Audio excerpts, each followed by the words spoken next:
Hello students, welcome to my YouTube channel Sushma Rajgupta. हम लोग कर रहे हैं BCom 5th semester Indian economy. हमारा जो नेक्स्ट चैप्टर है that is chapter 13 foreign trade policy. तो फॉरेन ट्रेड पॉलिसी क्या है? फॉरेन ट्रेड पॉलिसी वो पॉलिसी है जो कि इंपोर्ट एंड एक्सपोर्ट को रेगुलेट करने के लिए बनाई जाती है। ठीक है, ये जो पॉलिसी है इसे एग्जिम पॉलिसी भी कहा जाता है। ये पॉलिसी गवर्नमेंट को एक स्ट्रैटेजी प्रोवाइड करती है कि किस तरह से गवर्नमेंट अपने एक्सपोर्ट्स को प्रमोट कर सकती है और इंपोर्ट्स को रेगुलेट कर सकती है। ये नहीं है कि हम पॉलिसी बना के मतलब बैठ जाएंगे। ये जो पॉलिसी है इसको पीरियोडिकली रिव्यू किया जाता है ताकि उसमें जो भी इन्वायरमेंट में चेंजेस आते हैं उन चेंजेस को साथ साथ इनकॉर्पोरेट किया जा सके। ठीक है, जैसा कि हम जानते हैं एक्सपोर्ट्स का मतलब है गुड्स को सेल करना टू दी अदर कंट्रीज और इंपोर्ट का मतलब है फ्रॉम अदर कंट्रीज गुड्स को इंपोर्ट करना। ठीक है, तो इंपोर्ट एक्सपोर्ट को रेगुलेट करने के लिए ये पॉलिसी तैयार की जाती है। इस चैप्टर में दो पॉलिसीज हैं, एक तो 2009 to 14 है, दूसरी 15 to 20 है। पहले हम फॉरेन ट्रेड पॉलिसी 2009 to 14 करेंगे। ये जो पॉलिसी है ये 27 अगस्त 2009 को अनाउंस की गई थी। ठीक है, और इसकी जो ड्यूरेशन थी दैट वाज 27 अगस्त 2009 to 31 मार्च 2014। ये जो पॉलिसी है उस टाइम पे अनाउंस की गई जो कि चैलेंजिंग टाइम था। चैलेंजिंग टाइम क्यों था? क्योंकि उस टाइम पे पूरा वर्ल्ड जो है ग्लोबल रिसेशन को फेस कर रहा था। ठीक है, और उस टाइम पे मतलब कि industry production, foreign trade, foreign capital flow की प्रॉब्लम सभी कंट्रीज में थी। ठीक है, तो जो मेन ऑब्जेक्टिव था इस पॉलिसी का उस डिक्लाइनिंग ट्रेंड को कवर अप करना था। ठीक है, अब इसके अदर ऑब्जेक्टिव्स क्या थे?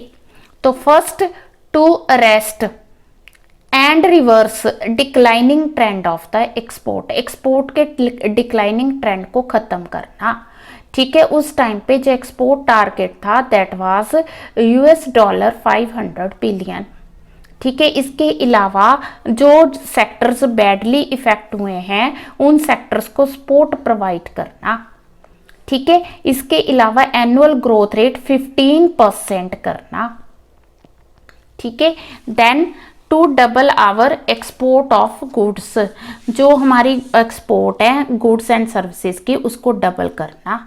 ठीक है, फॉरेन ट्रेड को इकोनॉमिक ग्रोथ के लिए यूज करना, मोर एम्प्लॉयमेंट जनरेट करना, कंट्रोल। ठीक है जी, जो एटमॉस्फेयर ऑफ ट्रस्ट क्रिएट करना in the foreign trade sector. वो कैसे होगा? जब हम क्वालिटी प्रोडक्ट सही रेट पे प्रोवाइड करेंगे।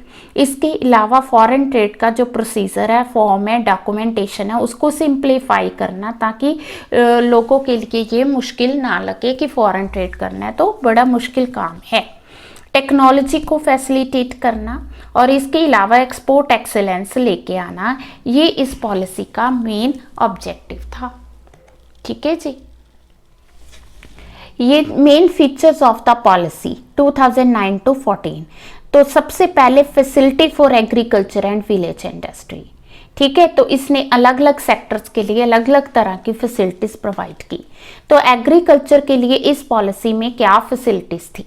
विशेष कृषि उपज एंड ग्राम उद्योग योजना, इसके लिए ये योजना तैयार की गई।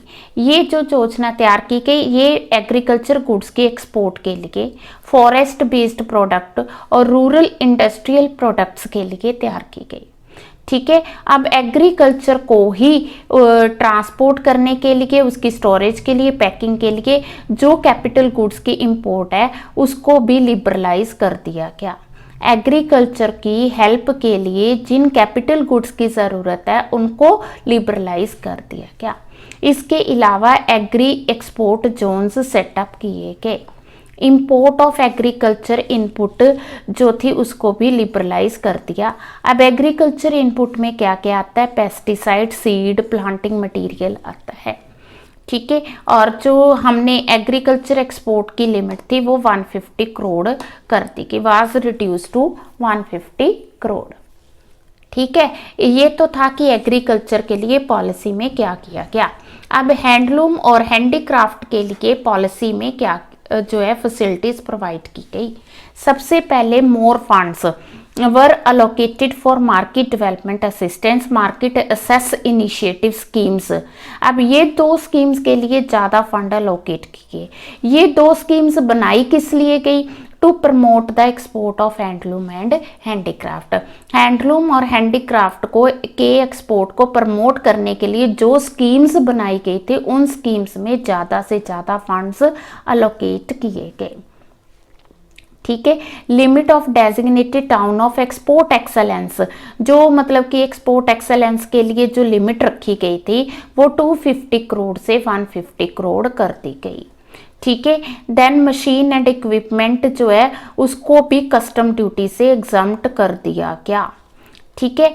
एंड हैंडीक्राफ्ट एक्सपोर्ट आइटम्स को स्पेशल फोकस प्रोडक्ट के नाम से रखा गया। ठीक है। Export of sports goods and toys उसको प्रमोट किया गया। स्टेटस होल्डर एक्सपोर्टर्स जिनकी एक्सपोर्ट 15 करोड़ से ज़्यादा है उनको स्पेशल कंसेशंस दिए गए। इसके अलावा जेम्स और ज्वेलरी इंडस्ट्री को क्या फैसिलिटीज प्रोवाइड की गई? Exporters of James and jewellery वो क्या कर सकते हैं? दे कैन इंपोर्ट, जो एक्सपोर्ट करेंगे ना जेम्स और jewellery, they can import duty free input for manufacturing jewellery. वो इनपुट जो है ड्यूटी फ्री ले सकते हैं, मींस उनकी इनपुट पे कोई भी ड्यूटी चार्ज नहीं होगा। ठीक है। बहुत मतलब कि जो स्पेशल एफर्ट्स किए गए इंडियन मार्केट को इंटरनेशनल ट्रेडिंग हब बनाने के लिए, किसका? फॉर डायमंड का ट्रेडिंग हब बनाने के लिए special efforts were done in this policy. ठीक है। तो देन पर्सनल कैरेज की जो मतलब लिमिट थी, पहले जो $2 मिलियन थी उसको बढ़ा के $5 मिलियन कर दिया गया। ठीक है। देन जो ज्वेलरी पार्सल्स थे up to $75,000 can be exported through foreign post office also, means उनके लिए फैसिलिटी प्रोवाइड की है कि they can easily export the jewellery parcels. Import of commercial samples 3 lakh तक जो है उनको ड्यूटी फ्री कर दिया गया। नेक्स्ट है कि लेदर गुड्स और फुटवेयर के लिए क्या फैसिलिटीज प्रोवाइड की गई? Duty free import entitlement up to 3% value of the export of leather goods. जितनी हम लेदर गुड्स की एक्सपोर्ट करेंगे उसके 3% तक ड्यूटी फ्री इंपोर्ट कर सकते हैं। मींस 3% तक का अगर हम इंपोर्ट करते हैं तो उस पर कोई ड्यूटी नहीं लगेगी। इसके अलावा जो लेदर प्रोडक्ट्स के लिए मशीनरी और लेदर प्रोडक्ट्स के लिए जो मशीनरी एंड इक्विपमेंट्स हैं उन पे कस्टम ड्यूटी को एग्जम्प्ट किया गया। ठीक है। और जो लेदर गुड्स हैं उनको स्पेशल फोकस प्रोडक्ट के अंडर रखा गया। इट मींस कि उनको फोकस प्रोडक्ट स्कीम के सभी बेनिफिट्स मिलेंगे।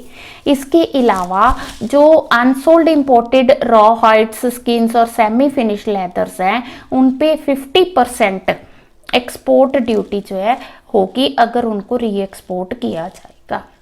समझ के भी अगर हम किसी चीज़ को री एक्सपोर्ट करते हैं तो उस पर जो एक्सपोर्ट ड्यूटी है वो 50% ही रह जाएगी। देन मेगा लेदर क्लस्टर जो है उनको सेटअप किया जाएगा। देन आगे special scheme for export promotion. Next है special scheme for export promotion. तो इसके लिए विशेष कृषि उपज एंड ग्राम उद्योग योजना, ये जो स्कीम थी 2004 to 9 जो पॉलिसी बनाई गई थी उसमें लॉन्च की गई थी। इस पॉलिसी में क्या है कि जो इस पॉलिसी में इस स्कीम को दोबारा स्ट्रेंथन किया गया। ये एग्रीकल्चर प्रोडक्ट की एक्सपोर्ट को प्रमोट करने के लिए, फॉरेस्ट बेस्ड प्रोडक्ट की एक्सपोर्ट को प्रमोट करने के लिए बनाई गई थी। देन आगे फोकस मार्केट स्कीम, ये जो स्कीम है ये भी 2004 to 9 पॉलिसी में स्टार्ट की गई थी। अब इसका मेन पर्पस क्या था कि जो इंडियन गुड्स है उसके लिए न्यू इंटरनेशनल मार्केट को फाइंड करना। ठीक है। क्योंकि जो डेवलप्ड नेशन है वहाँ पे इंडियन प्रोडक्ट्स की मार्केट कम है। ठीक है। देन फोकस प्रोडक्ट स्कीम, ये जो स्कीम है ये भी 2004 to 9 में सेटअप की गई थी। ये स्पेसिफिक प्रोडक्ट्स की एक्सपोर्ट को प्रमोट करने के लिए बनाई गई। ठीक है। अब जब 2009-14 में इसी स्कीम के अंडर प्रोडक्ट्स जो थे उनको इंक्रीज कर दिया गया। इसमें engineering goods, swing machine, clock, watches, plastic products भी ऐड किए गए। सर्व्ड फ्रॉम इंडिया, ये जो स्कीम थी ये सर्विसेज की एक्सपोर्ट को प्रमोट करने के लिए बनाई गई। एक स्पेशल ब्रांड रखा गया सर्व्ड फ्रॉम इंडिया। अगर कोई इंडिविजुअल 5 लाख से ज़्यादा फॉरेन एक्सचेंज रिजर्व्स अर्न करता है, कैसे? By providing the services. अगर कोई इंडिविजुअल सर्विसेज प्रोवाइड करके 5 लाख से ज़्यादा का फॉरेन एक्सचेंज रिजर्व्स अर्न करता है तो वो अपने आप को इस टाइटल से, इस ब्रांड नेम के यूज़ कर सकता है। ठीक है, तो हमारी जो गवर्नमेंट है उसने ये राइट अपने पास रखा है कि ये ब्रांड नेम दे सकती है किस पर्सन को, जो कि सर्विसेज को एक्सपोर्ट करके at least 5 lakh foreign exchange reserves कमा रहा है। इसके अलावा duty entitlement passbook scheme start की गई। ये जो स्कीम थी ये थी कि अगर हम एक्सपोर्ट करते हैं, इंपोर्ट भी करते हैं, अगर आप एक लिमिट तक एक्सपोर्ट करते हैं तो आपको इंपोर्ट्स पे ड्यूटी फ्री मिलेगी। इस पासबुक में जो है एंट्रीज होंगी कि आपने कितना एक्सपोर्ट किया, कितना इंपोर्ट किया, फिर आपकी ड्यूटी जो है ड्रॉबैक हो जाएगी। ठीक है, क्लियर है। डेवलपिंग एक्सपोर्ट इंफ्रास्ट्रक्चर, ठीक है। अब एक्सपोर्ट इंफ्रास्ट्रक्चर को भी डेवलप करने की ज़रूरत थी, तो इस पॉलिसी में उसके लिए असिस्टेंस प्रोवाइड की गई। Assistance provided to state governments, ठीक है, ताकि वो क्या कर सके, इंडस्ट्रियल पार्क्स को प्रमोट कर सके। इसके अलावा वो क्या कर सके, aimed at constructing road for linking production centre with the ports, कि जो प्रोडक्शन सेंटर है वो पोर्ट के साथ लिंक कर दे, सो दैट कि एक्सपोर्ट जो है पहले से इजी हो जाए। तो इस तरह से इंफ्रास्ट्रक्चर को डेवलप करने के लिए ये स्कीम बनाई गई। इंफ्रास्ट्रक्चर डेवलप हो गया।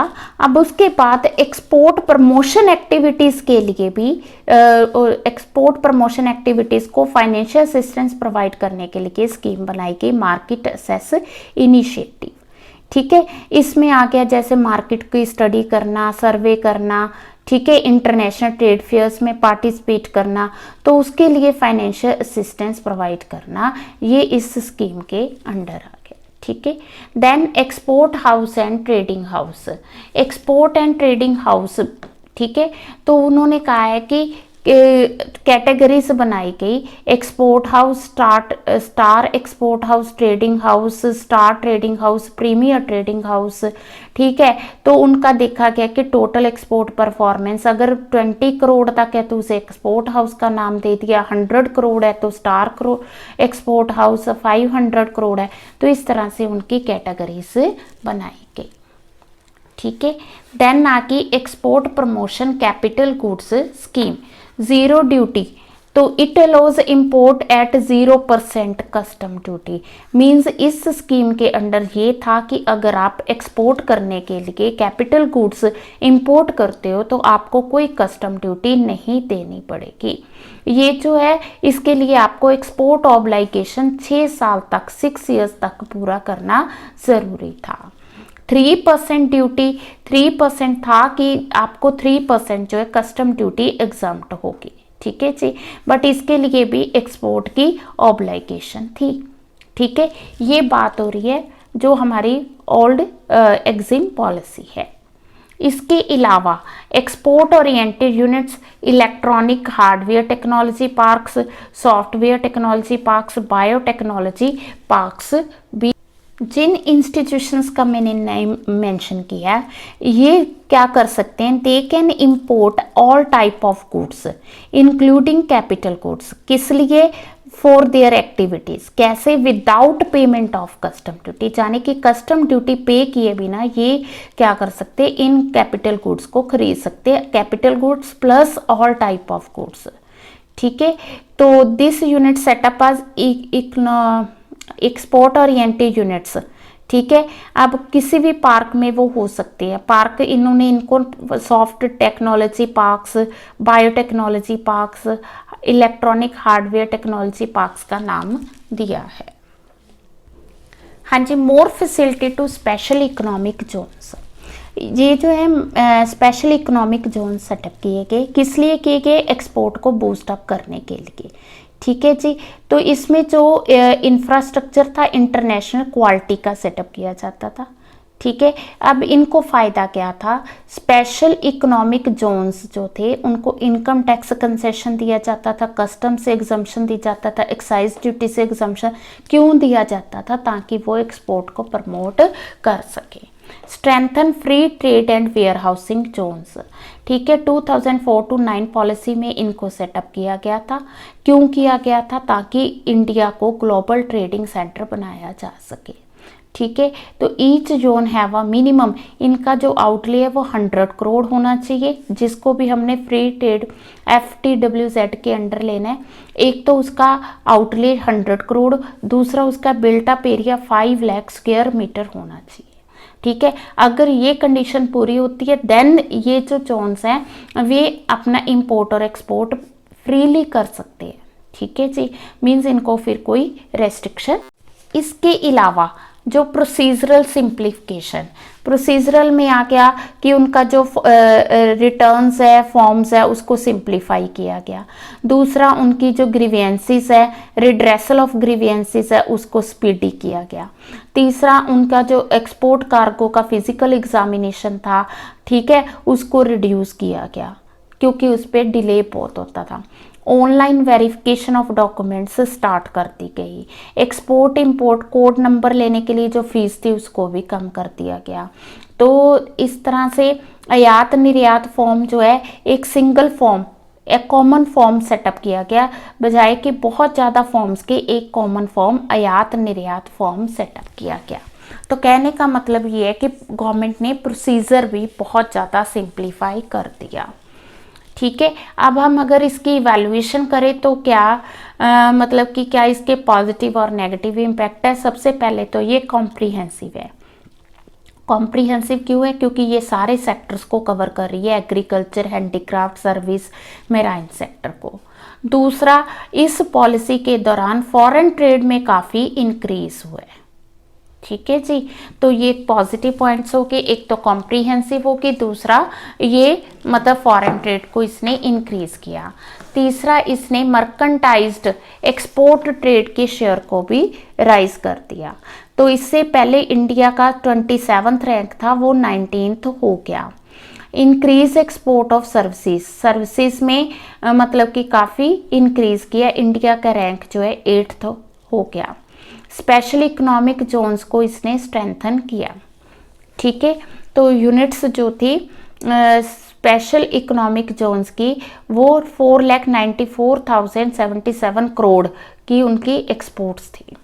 डाइवर्सिफिकेशन ऑफ एक्सपोर्ट, एक्सपोर्ट्स को इन्होंने डाइवर्सिफाई कर दिया। इन्होंने focus product scheme, focus market scheme इस तरह से डिवाइड कर दिया, जिससे क्या है कि इंसेंटिव्स भी ज़्यादा प्रोवाइड किए, जिससे एक्सपोर्ट पहले से राइज हो गया।